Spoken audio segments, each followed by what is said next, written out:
Elias sat at the edge of his bed, his hands trembling slightly as they rested on his knees. The soft glow of the oil lamp flickered, casting long shadows on the walls of the modest home. The night outside was still, save for the occasional rustle of the tall grasses swaying in the warm breeze. But inside Elias there was nothing still. His heart thudded loudly in his chest, his pulse quickening as the thoughts he'd tried to bury for so long once again crept to the surface, uninvited, unwanted, but undeniable. Zuri was in the next room, humming softly to herself as she prepared for bed. Her voice, sweet and melodic, carried through the thin walls, wrapping itself around Elias like an invisible rope, pulling him deeper into the storm that had been brewing inside him for months. It was a sound he had heard countless times before, a simple, innocent tune that should have brought him comfort, but now it only added fuel to the fire of emotions that he couldn't seem to control. He had tried. Oh, how he had tried. For weeks, Elias had fought against the feelings that had begun to take root in his heart. Feelings that had no place in the mind of a man like him. A man who had lived his entire life by a strict code of honor, integrity, and morality. He had always been the elder, the wise man, the one who guided others with a steady hand and a clear mind.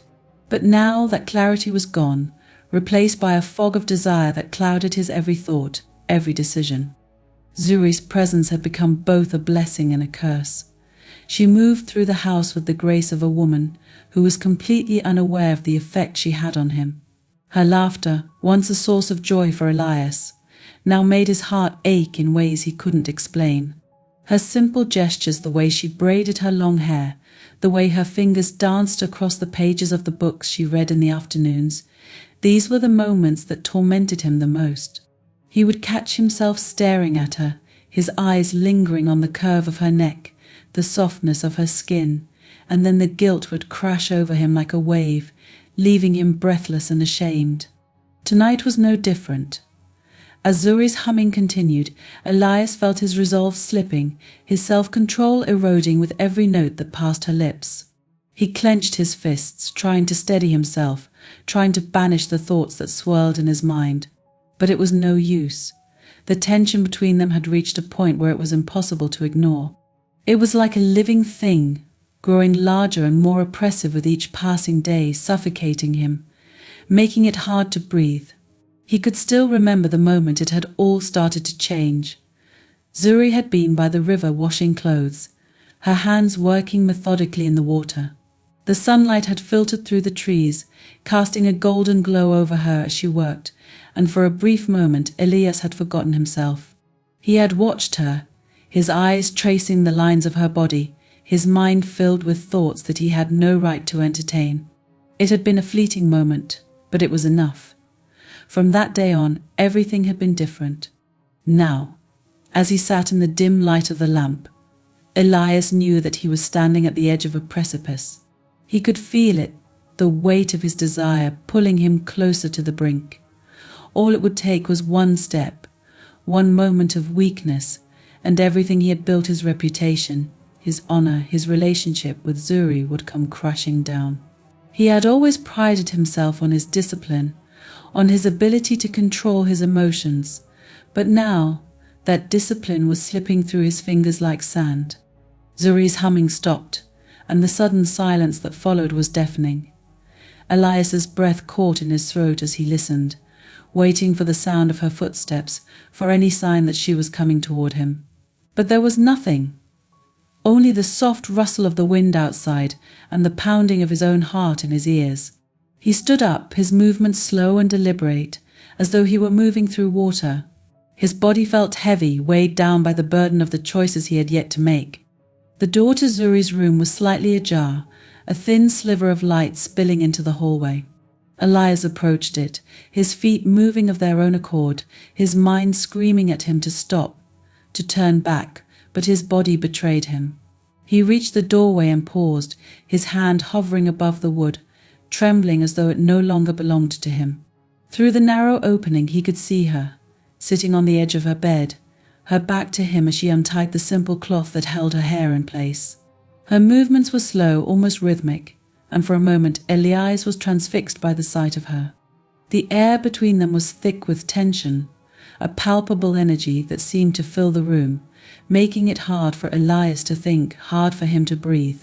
His chest tightened as he watched her, the temptation to step inside, to close the distance between them, growing stronger with each passing second.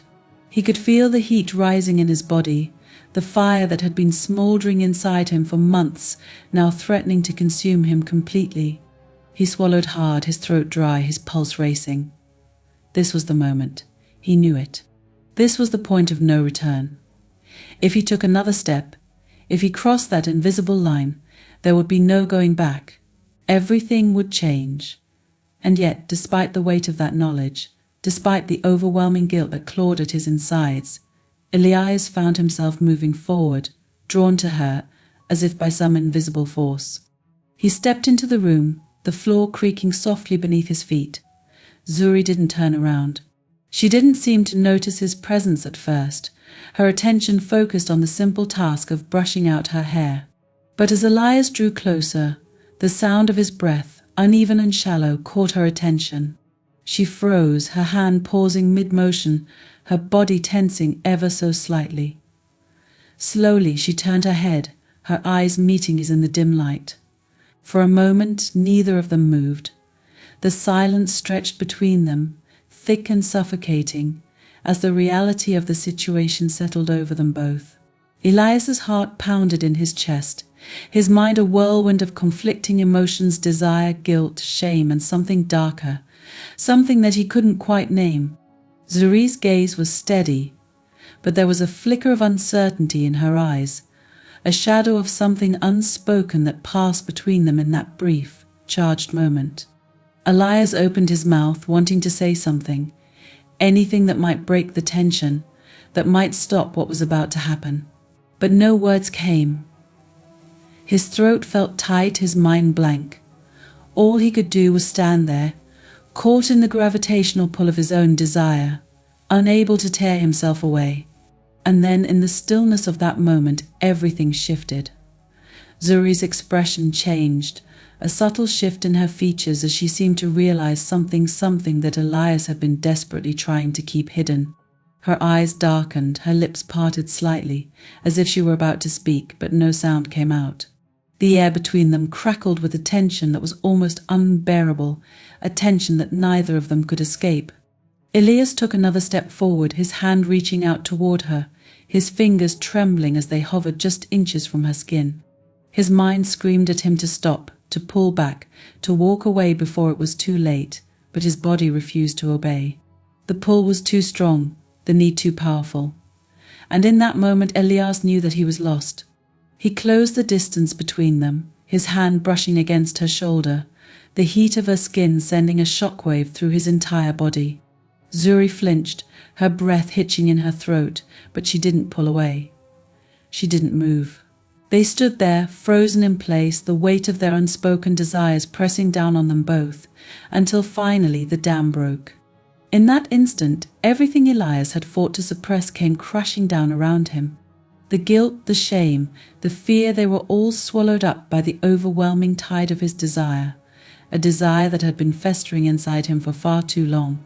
And as his hand slid down her arm, as his body moved closer to hers, he knew that there was no turning back now. The line had been crossed. The tension that had been simmering between them for months had finally reached its peak, and there was no escaping the consequences of what had just begun. The night stretched on in a thick, suffocating silence. Zuri lay on her bed, her body rigid, her eyes fixed on the ceiling, though she couldn't truly see it. The darkness around her seemed to press in from all sides, heavy and oppressive. The air in the room felt thick, as though every breath she took required immense effort. Her heart still pounded in her chest, though the moment itself had long passed. She felt numb, her mind unable to fully process what had happened, as if her thoughts were moving through mud, sluggish and disoriented. But the memory was there, vivid and raw, replaying in fragments the sound of Elias' footsteps approaching, the weight of his hand on her skin, the way her body had tensed in response.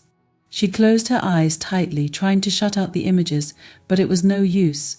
They were seared into her mind, inescapable. For a long time she simply lay there, her body motionless, her breathing shallow. She wanted to cry, to scream, to do something, anything, but nothing came. The tears, the anger, the shock, it was all trapped inside her, locked away behind a wall that she couldn't break through. She felt as though she were drifting, disconnected from her own body, from her own emotions.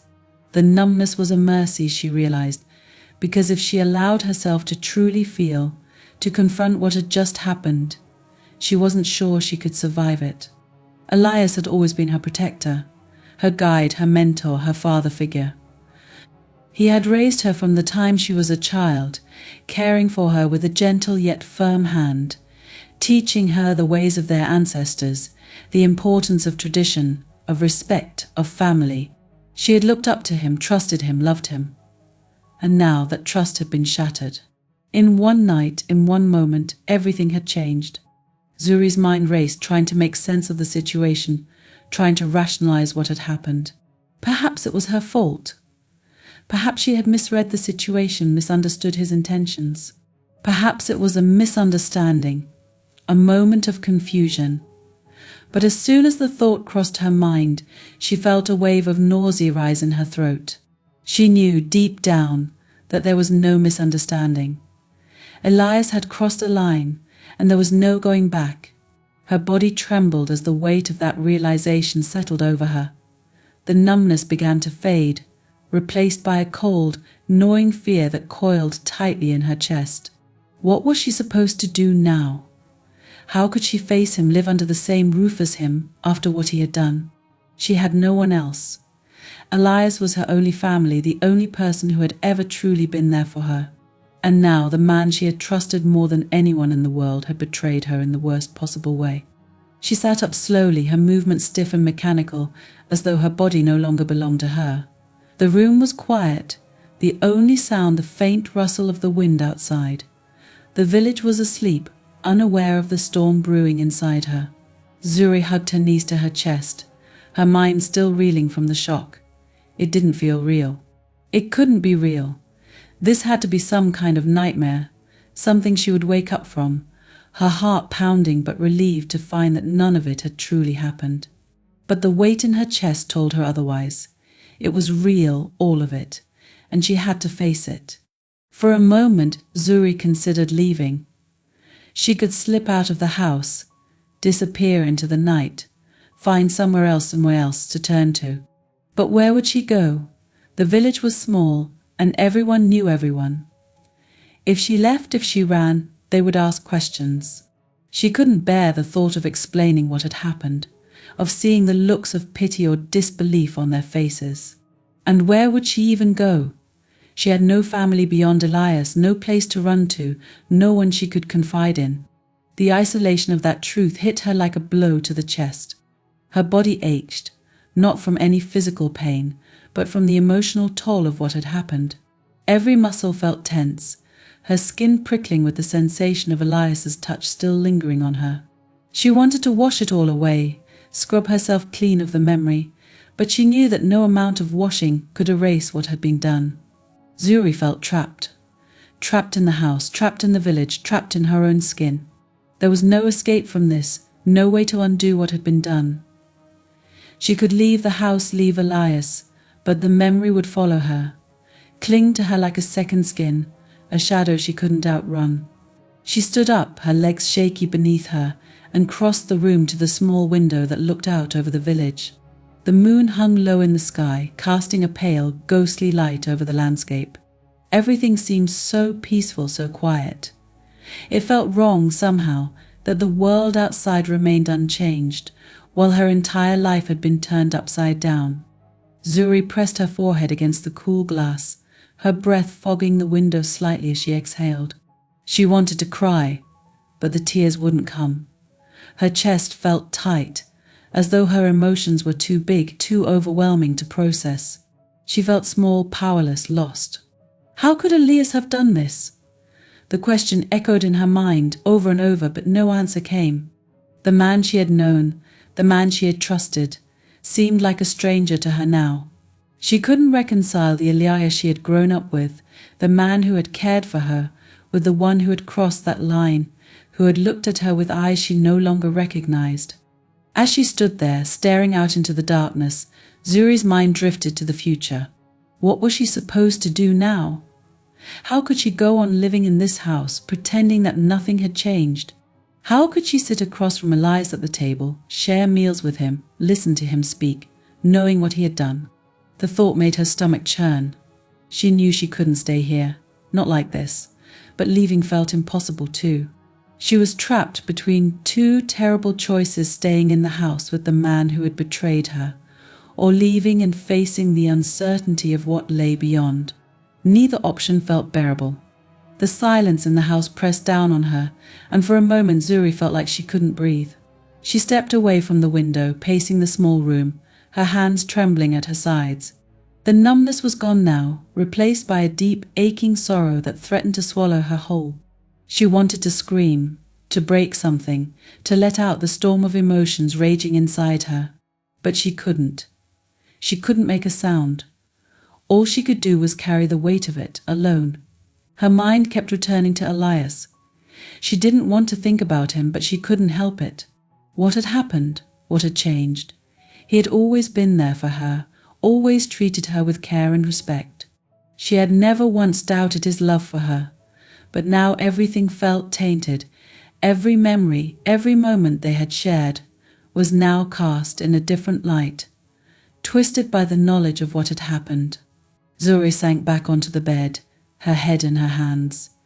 She felt like she was drowning, like the weight of the night's events was pulling her under, dragging her deeper into a darkness she couldn't escape. She didn't know what to do. She didn't know how to move forward from this. All she knew was that something had broken inside her, something that couldn't be fixed. The night wore on and Zuri remained in that same position, curled up on her bed, her body shaking with the silent sobs that finally broke free. She cried for the loss of the man she had once trusted, for the betrayal she had never seen coming, for the future that now seemed uncertain and terrifying. The tears came in waves, and with each one, a piece of the numbness inside her began to crack, giving way to the full force of her despair. By the time the first light of dawn crept through the window, Zuri was exhausted, her body drained, her eyes swollen from crying. She felt hollow, like a shell of the person she had been just a few hours ago. The day ahead seemed insurmountable, but she knew she had no choice but to face it. She didn't know what the future held, but one thing was certain: nothing would ever be the same again. The sun hung low in the sky, casting a golden light over the village, but there was something different in the air. The usual bustle of daily life, the sound of children playing, the murmur of conversations, the soft clatter of pots and pans continued as always, but beneath it all, a strange undercurrent had begun to flow.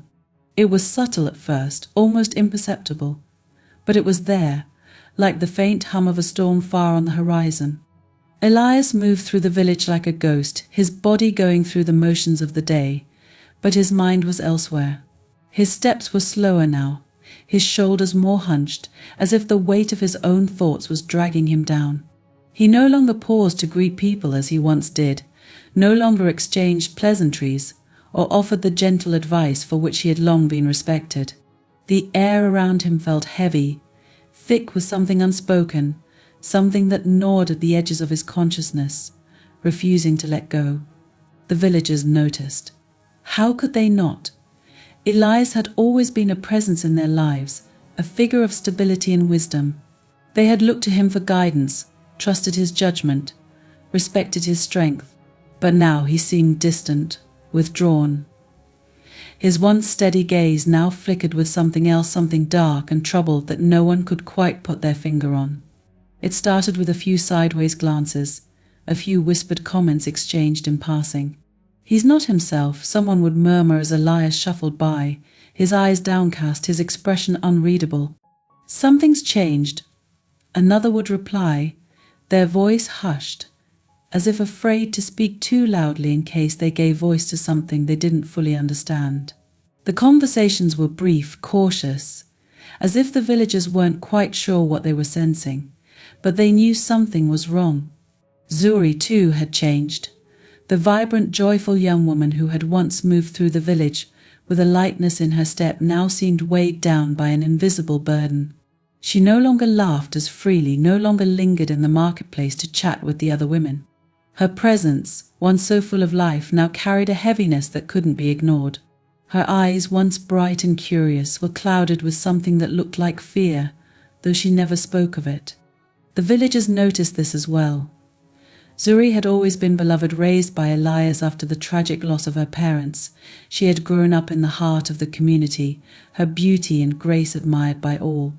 But now, there was a distance between her and the others, a wall that had not been there before. She no longer met their eyes when they spoke to her, and her responses, once full of warmth, were now short, almost curt. Something had shifted, and though no one knew what it was, the unease it caused spread like wildfire. Rumors began to circulate, as they often did in small villages where everyone's lives were intertwined. At first they were little more than idle speculation, whispered between friends over the sound of grinding grain, or while washing clothes by the river. "She's been acting strange," one woman would say, her brow furrowed with concern. "It's like she's afraid of something." "But what?" Another would shrug, shaking her head. "Maybe it's just the pressure. She's nearly grown now, and she'll need to find a husband soon. Maybe it's that." But the explanations didn't sit well with most. There was something more to Zuri's behavior, something deeper and more troubling. And then there was Elias. The old man, once so sure and steady, now moved through the village as if he were a shadow of his former self. His visits to the marketplace had grown infrequent, and when he did appear, he barely spoke, his eyes darting nervously, as if avoiding someone. It was unsettling, and the villagers couldn't shake the feeling that something was terribly wrong. The whispers grew louder. "There's something going on in that house," one of the elders murmured one day as he sat in the shade, watching Elias pass by without acknowledging him. The other men around him nodded in agreement, their faces grim. "I've noticed it too," another said, his voice low. "He's not the same. And the girl Zuri, she's changed as well. Something's happened, though I can't say what." They didn't know what to make of it, didn't know how to approach it. Elias had been a pillar of the community for so long, and Zuri was like a daughter to them all. But now, a shadow had fallen over the two of them, and it wasn't something the villagers could ignore. One afternoon, as Zuri walked through the market, her head down, her movements hurried, she felt the weight of their stares on her. The usual greetings were absent, the friendly smiles replaced with furrowed brows and whispered conversations just out of earshot. She felt their eyes on her, felt the suspicion in their gazes, though no one said anything directly. It made her skin crawl, made her wish she could disappear into the earth and never have to face them again. As she passed one of the older women, a longtime friend of her late mother, she heard the woman mutter something under her breath, something that sounded like "poor girl." Zuri's heart clenched in her chest, and she quickened her pace, her breath coming in shallow, panic bursts. She knew what they were thinking. She knew that they suspected something, even if they didn't know the truth, and the weight of that knowledge pressed down on her, suffocating her. Elias, too, could feel the shift in the air. When he ventured into the village, he could sense the way the others avoided his gaze, the way conversations stopped as he approached. It was as though he were carrying an invisible taint, something that repelled them, though they couldn't see it. And perhaps they didn't even understand it, but they felt it, just as he did. The tension between him and Zuri had become a palpable thing, an invisible presence that lingered around them, affecting everything, even their place in the village. He tried to carry on as though nothing had changed, tried to perform his duties as an elder, offering advice and guidance when called upon. But the calls were fewer now, and the trust that had once been so strong between him and the villagers seemed to have eroded. They no longer sought him out as they once had, no longer invited him to the small gatherings and discussions that had been part of his daily life. It was as though a curtain had been drawn between him and the rest of the world, and he was left standing on the other side, isolated and alone. The village felt it too. The atmosphere had shifted, though no one could say exactly why. There was a sense of something hanging over them, something unsaid, something dangerous. They began to avoid Elias and Zuri, not out of malice, but out of fear of what they didn't understand, fear of the darkness that seemed to have settled around the two of them. A few of the younger men had noticed how Zuri's demeanor had changed. She no longer met their eyes as she used to, no longer smiled or lingered in conversation. Some of them had admired her from afar, hoping one day to ask for her hand, but now there was something about her that made them hesitate. She seemed untouchable, distant, as though she were carrying a burden too heavy to share. And that burden, though invisible, was enough to keep them at bay. It was a strange kind of exile, one that neither Zuri nor Elias had asked for, but one that had enveloped them nonetheless. The village continued to function as it always had, the rhythms of life unchanged, but there was an undeniable distance now, a gap that had opened between them and the rest of the community. No one confronted them directly. No one asked the questions that hung in the air, unspoken but present in every glance, every whispered conversation. The village wasn't one for direct confrontation, and so they waited, watching from the shadows, hoping that in time the truth would reveal itself. And it would. The silence between Elias and Zuri, the growing distance, the heaviness that surrounded their once warm what was all too much to bear. Something was going to break. The villagers felt it, though they couldn't say how or when. But the tension that had settled over the village, the storm that had been building in the distance, was drawing closer. They could sense it in the way the air seemed thicker, in the way the usual chatter of the marketplace felt quieter, more subdued. Something was coming, and when it arrived it would change everything. For now they watched and they waited. The days had grown unbearable, thick with the silence that pressed down on Zuri like the oppressive heat of the midday sun. Inside the house the air was stale, heavy with the weight of everything that had been left unsaid. Elias moved around her like a shadow, always present, but never close enough to touch, never close enough to address the unspoken horror that hung between them. His presence, once a comfort, now felt suffocating. Each breath Zuri took felt shallow, as though the walls were closing in on her. She couldn't sleep. Every night was the same long hours spent staring at the ceiling, her body tense, her mind replaying the moment, over and over again. The feel of his hands on her, the weight of his gaze, the way the air between them had shifted from safety to danger in an instant. She had tried to convince herself that it was a nightmare, that if she could just push it far enough from her mind, it would fade into something distant, something that no longer had the power to control her. But it was always there, lurking in the corners of her mind, waiting to consume her the moment she let her guard down. Elias, too, had changed. His steps were slower, more deliberate, as if he was afraid to draw attention to himself.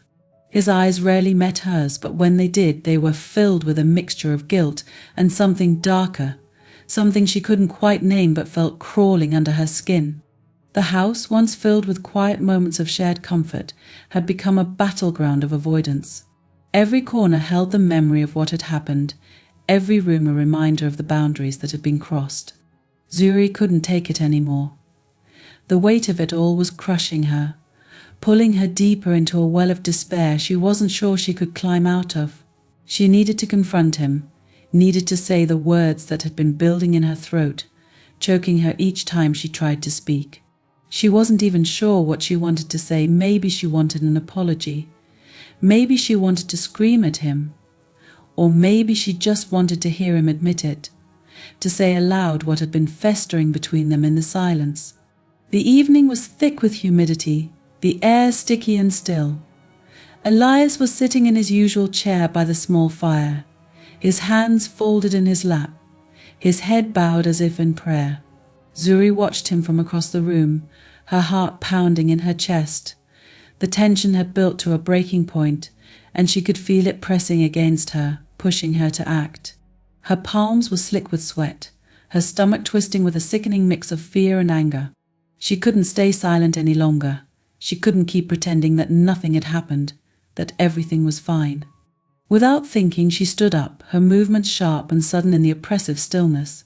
Elias didn't look up at first, but when she took a step toward him, the floor creaked, and his eyes flickered in her direction.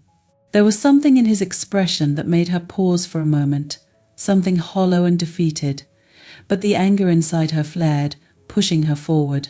She took another step, her breath coming in shallow bursts, her chest tight. The words she had been holding back for days finally broke free, spilling out in a torrent, though her voice was barely more than a whisper. Why? The single word hung in the air between them, heavy and loaded with everything she couldn't say. Elias flinched, his body tensing as if bracing for impact. He didn't answer, didn't move, and that only made the anger inside her grow. She took another step, her hands trembling at her sides, her heart hammering in her chest. Elias raised his head slightly, his eyes meeting hers for the first time in days. There was no defense in his gaze, no denial, just the weight of his own shame, as if he had been waiting for this moment, knowing it was inevitable. But the silence stretched on, unbearable and thick, suffocating them both. Zuri's hands clenched into fists, her nails digging into her palms. She wanted to scream at him, to demand answers, but the words stuck in her throat, tangled up with the flood of emotions she couldn't control. The room felt smaller, the walls closing in, the fire crackling quietly in the background like a ticking clock, counting down the seconds until everything collapsed. Elias shifted in his chair, his movements slow and deliberate, as though he were carrying the weight of the world on his shoulders. He didn't say anything, but his silence was an answer in itself. It told her everything she already knew, that he had crossed a line, that he was drowning in his own guilt, but that nothing he could say would change what had happened. The confrontation wasn't loud or violent. It wasn't filled with accusations or confessions. It was quiet, a devastating kind of quiet, where the weight of their shared history pressed down on them, suffocating them both. Zuri stood there, her body trembling, waiting for something, an apology, an explanation, anything that could make sense of the chaos inside her. But there was nothing. Finally, she turned away, her chest tight with the weight of unshed tears. There was no closure here, no resolution. Just the unbearable truth that everything had changed, and there was no going back. As she walked away, the sound of her footsteps seemed too loud in the stillness, echoing through the small house that had once been her home, but now felt like a prison. Behind her, Elias remained where he was, motionless and silent, the flickering fire casting long shadows on the walls. The confrontation had passed, but the tension between them remained, thicker than ever, an unspoken truth that neither of them could escape. The house had become unbearable, the walls suffocating, pressing down on Zuri from every side. Every corner, every object, every familiar smell now seemed tainted, corrupted by the memory of what had happened. There was no peace here, no refuge. The silence that filled the rooms was thick with guilt, shame, and the constant reminder of the boundaries that had been shattered. Zuri could no longer look at Elias without feeling her skin crawl, without her stomach twisting in knots. The weight of it all was crushing her, and she knew she couldn't stay any longer. It was just before dawn when she made her decision. The sky was still a deep, inky blue, the stars fading as the first light of morning crept over the horizon. The village was quiet, still asleep, oblivious to the storm that raged inside her. Zuri had been awake for hours, lying in her small bed, staring at the ceiling, her heart pounding in her chest. She had thought about this moment for days, but fear had kept her rooted in place, paralyzed by uncertainty. Where would she go? What would she do? How could she leave the only life she had ever known? But now, lying in the stillness of the house, listening to the faint creaks and groans of the wooden walls, she realized that staying was no longer an option. The silence between her and Elias had become unbearable. The air was thick with everything unspoken, everything unresolved. She had tried to avoid him, tried to pretend that things might go back to how they once were, but she knew deep down that it was impossible. The man who had raised her, protected her, loved her, he no longer existed. In his place was a broken shell, a shadow of the man she had once trusted with her life. Without making a sound, Zuri rose from her bed. Her movements were slow, deliberate, as if any sudden noise might shatter the fragile resolve she had gathered. She dressed quickly in the darkness, pulling on her simple clothes with hands that trembled slightly. The air in the room was cool, the floor cold beneath her bare feet, but she barely noticed. Her mind was already racing ahead, thinking of the path she would take, the places she might go, the people who might help her. She moved silently through the house, her footsteps light as she passed the door to Elias's room. She could hear his slow, steady breathing from the other side, and for a moment she hesitated. Part of her wanted to stop, to confront him one last time, to make him understand the depth of the damage he had caused. But she knew it wouldn't change anything. Whatever had broken between them couldn't be repaired, and no words could undo what had been done. She kept walking. The door to the house creaked softly as she pushed it open, the cool air of the early morning washing over her face. Zuri stepped outside, her heart racing in her chest. The village lay quiet and still before her, the faint outlines of huts and trees barely visible in the pale light of dawn. She stood there for a moment, breathing in the fresh air, feeling the weight of her decision settle over her. This was it, there was no turning back now. She didn't look back as she walked down the path that led away from the house, her steps quick and purposeful. The familiar road that wound through the village and out toward the fields felt different now, as if the ground itself had shifted beneath her feet. Every step she took felt like she was walking further away from everything she had ever known, but also closer to something new, something she wasn't sure she was ready for, but something she knew she needed: freedom. As the first rays of sunlight began to peek over the horizon, Zuri quickened her pace, her breath coming in shallow bursts. Her heart pounded in her chest, not just from the physical exertion but from the sheer terror of what lay ahead. She didn't know where she was going, didn't know what the future held. All she knew was that she couldn't stay. Not with Elias, not in that house, not in the shadow of what had happened. Back in the house, Elias awoke to the faint sound of the door closing. For a moment he lay in the dim light, his mind sluggish, as if trying to piece together what was happening. Slowly, realization dawned on him, and he sat up, his heart sinking. The silence in the house was different now, more profound, more final. He knew, without needing to check, that Zuri was gone. The panic hit him like a wave, sudden and overwhelming. He stumbled out of bed, his hands shaking as he fumbled to open the door to her room. It was empty. The bed neatly made, the small belongings she kept by her bedside gone. His chest tightened, and for a moment he couldn't breathe. The full weight of his actions, of the consequences he had been trying to avoid, crashed over him, suffocating him. Zuri was gone. Elias stood there, his body trembling, his mind racing in 1,000 directions. He couldn't believe it, couldn't accept it. Zuri had been his everything, his light, his reason for carrying on after the tragedy that had befallen their family. And now, because of his own weakness, because of the terrible thing he had done, she had left him. The realization struck him with a force that left him reeling. He staggered back to his chair by the fire, collapsing into it with a heaviness that made his bones ache. His head fell into his hands, and for the first time in years, Elias wept. The tears came in thick, choking sobs, the weight of his guilt and shame too much to bear. He had destroyed the one thing that had given his life meaning. He had lost her, and with her he had lost himself. The house, once filled with warmth and life, now felt like a tomb. The walls, which had once protected them from the outside world, now closed in around him, trapping him in the darkness of his own making. The silence that filled the air was unbearable, a constant reminder of everything that had been lost, everything that could never be undone.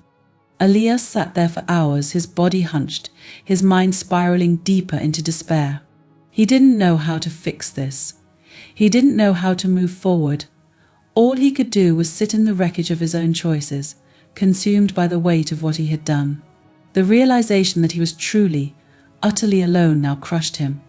As the sun rose higher in the sky, casting long shadows through the open doorway, Elias remained in his chair, motionless, broken. The village outside went about its day, unaware of the storm raging inside him, unaware that Zuri was gone, that everything had fallen apart. But inside that small house the world had ended, and Elias, with nothing left but his grief and his guilt, was left to pick up the pieces of the life he had destroyed. But deep down he knew there were no pieces left to pick up. The village was alive with its usual rhythm.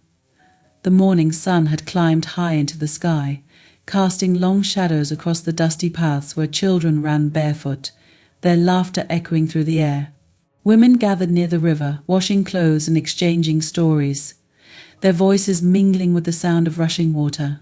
Men worked in the fields, bent low under the weight of their tools, their faces glistening with sweat as they toiled under the unrelenting heat. Life moved forward, as it always had, with a quiet, familiar cadence. But beneath the surface of this peaceful routine, there was a shift. Something had changed, though most couldn't yet name it. There was a tension that hung in the air, subtle but persistent, like the faint scent of smoke before a fire. The villagers felt it in the way Zuri had disappeared, leaving behind only whispers and half-formed questions that no one seemed brave enough to ask. And they felt it in the way Elias moved through the village, his presence once a steadying force, now an uncomfortable reminder of something darker. For days Zuri's absence had been noted, but no one had spoken of it directly. People whispered behind cupped hands, their eyes darting toward Elias's house whenever he passed by. He hadn't been seen in the village for some time, and when he did appear, his face was drawn, pale, his once strong gait reduced to a shuffle. His silence had always been one of quiet authority, but now it was different, strained, haunted. It was the women by the river who first noticed how wrong things had become. As they bent over their work, the usual conversations about daily life faded, replaced by an unspoken tension. Zuri's absence from their circle had grown too obvious to ignore. Normally she would be there among them, her laughter light, her hands working alongside theirs. But now, there was only silence where she once stood. "Where's Zuri?" one of the women asked, breaking the uneasy quiet. Her voice was low, cautious, as if afraid of the question itself. Another woman shrugged, her hands pausing in their work. "I don't know," she said softly, her eyes flicking toward the distant outline of Elias's house. "She hasn't been here in days." A third woman, older and known for her sharp perception, frowned deeply. "Something isn't right," she muttered under her breath. Her gaze was fixed on the path that led up to the house, her eyes narrowed in suspicion. "That house has been too quiet. Too much silence means too many secrets." The words hung in the air between them, heavy with implication. The others exchanged uneasy glances, but no one spoke further. The unspoken fear was there, simmering just below the surface, but no one dared to voice it aloud. It wasn't until the church service the following Sunday that the tension finally broke. The villagers gathered as they always did, their heads bowed in prayer, their voices rising in song. The church, normally a place of solace, now felt different, thick with something unspoken. Elias stood near the back, his head lowered, his body rigid. His presence, once comforting, now seemed out of place, as if he no longer belonged among them. Whispers had already begun to circulate before the service even started. Some of the younger men had noticed that Zuri hadn't been seen for over a week. A few had gone to Elias's house to inquire about her, but the old man had barely opened the door, his eyes dark and hollow, offering no explanation for her absence. As the service progressed, the murmurs grew louder. People exchanged glances, shifting in their seats, the unease spreading like wildfire. It was as though everyone in the room could feel it, the impending storm that had been brewing for days, now on the verge of breaking. And then, just as the final hymn was about to be sung, the doors of the church swung open. The sound cut through the low hum of conversation, and all heads turned toward the entrance. There, standing in the doorway, was Zuri. Her face was pale, her eyes rimmed with exhaustion. But there was something else there, too, something fierce and unyielding. She walked forward slowly, her steps measured, her gaze fixed ahead. The congregation fell into a stunned silence, their whispers dying out as they watched her approach. The weight of her presence was enough to still the entire room. Elias, standing at the back, froze, his breath caught in his throat, his heart pounding so loudly in his chest that it felt as if the whole room could hear it. He didn't move, didn't speak. He knew, in that moment, that the truth was about to come crashing down around him, and there was nothing he could do to stop it. Zuri reached the front of the church, standing before the altar with her back to the crowd. For a moment, the only sound was the faint rustling of fabric as the villagers shifted in their seats, eyes wide, waiting for her to speak. When she finally did, her voice was steady but low, each word filled with a quiet resolve. "I need to speak," she said, turning to face the congregation. Her gaze swept across the room, meeting the eyes of each person in turn. "There's something you need to know."